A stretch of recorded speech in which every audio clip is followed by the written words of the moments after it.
Hey everybody, welcome to Kimmel's Irish Pub. Time for another movie review. Tonight's movie, Every Breath You Take, right? Wasn't that the Police who sung that, I think?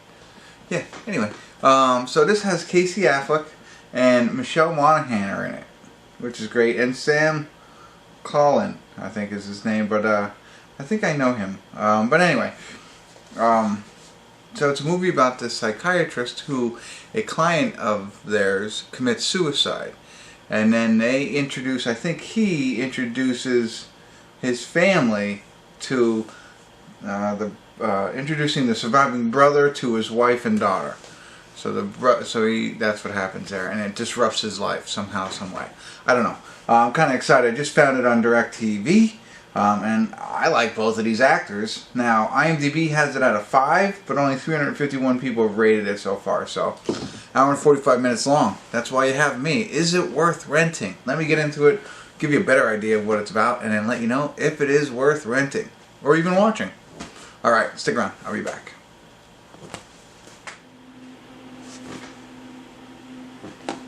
Hey everybody, I'm going to do a quick check-in here. We're watching Every Breath You Take. We're at the 51-minute, 47-second mark. And we can define a little bit more of the roles. So, Casey Affleck is the psychiatrist, and he's married to Michelle Monaghan. They have 2 kids, but it seems like he has a daughter from a previous relationship, and then him and Michelle have a son together. And there's a tragic accident that happens within their family. Won't go into detail, but there's some tragedy behind their whole thing.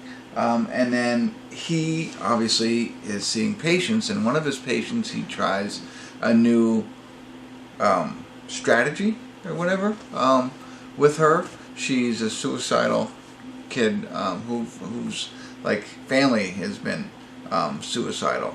And so he decides to treatment, that's the word. He tries a different kind of treatment on her. And it seems to be working, but she is the one who then commits suicide. And her brother comes into the picture, and that is, what's his name, Sam Claflin, whatever, you know who I mean. So he is the brother. Now he comes, and what they're appearing to show is that potentially, you don't know this, but it's leading this way. Not a spoiler alert, but it's just kind of what the plot is that, he is, talking to Casey's daughter and the mother. And he's kind of seducing the both of them. It seems like what they're trying to make you think is that he is upset that his sister committed suicide while seeing Casey Affleck as a psychiatrist and him trying his new treatment on her, and it could have been his fault that she ended up committing suicide. So that's what it's all about. So you're seeing where it's going to go. What's this guy's real motivation? What is he doing? They're leading you down that path. It does seem, I don't know, it's interesting because like as I said, he's meeting with Michelle Monaghan too, the brother, right? And it seems like it's on the down low. But then it appears like they have this conversation, like something happens and Casey actually knows about it. But you don't see any of that. So I don't know, a little confusing, the bathroom scene when she's taking a bath and he comes in to talk to her. So if you watch this movie, watch that, see if that makes sense to you. Prior to that moment it seemed like there was just, secret connections going on. But then it seemed, maybe not, maybe they know about this. I don't know. I'm going to keep watching it here, see if that reveals itself a little bit more. But that was the only thing that was really confusing to me. Otherwise, interesting. And definitely not a 5 yet, but not a 10 either. I'll get back to it, see where it goes from here, and I'll give you my final thoughts. Stick around. So sad. Hey everybody, we're at the credits of Every Breath You Take, and first thing I'll say is, I don't know why they titled it that. It didn't make any sense to me. I couldn't figure it out. Sometimes it takes a while, but it still hasn't hit me on why they named it Every Breath You Take.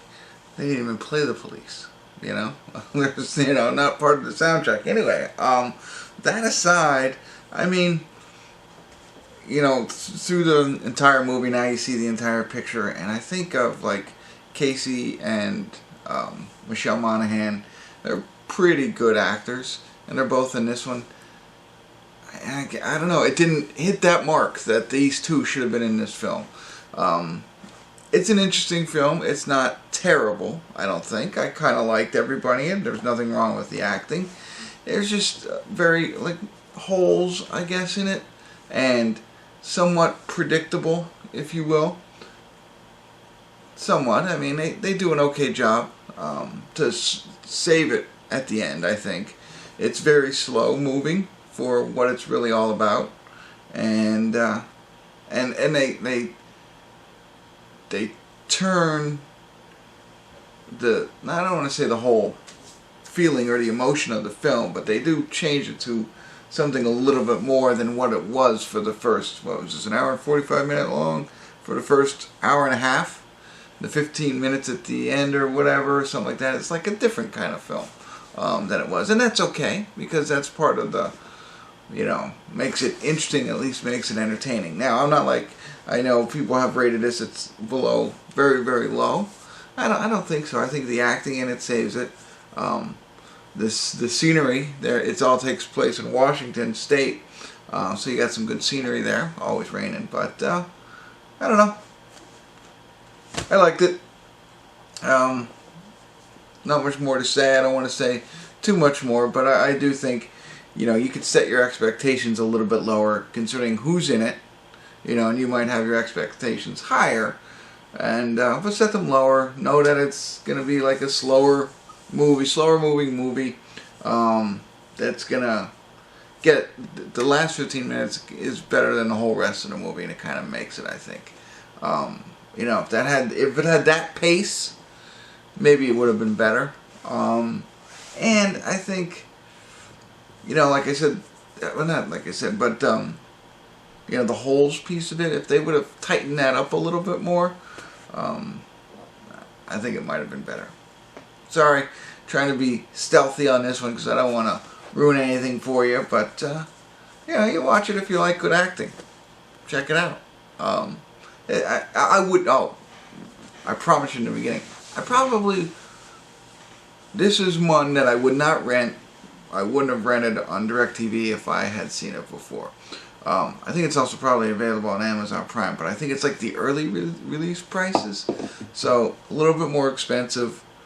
I would at least wait until it gets into $4.99 or in the red box is what I would recommend. Absolutely do not pay the early fee for this one. So I don't even remember what I paid. I gotta look it up. But anyway, that's well, let's see what it is on Prime. I could see that quicker. But that's what my suggestion is. If $19.99, yeah, okay. So no, do not pay $20 for this film. You know, but watch it.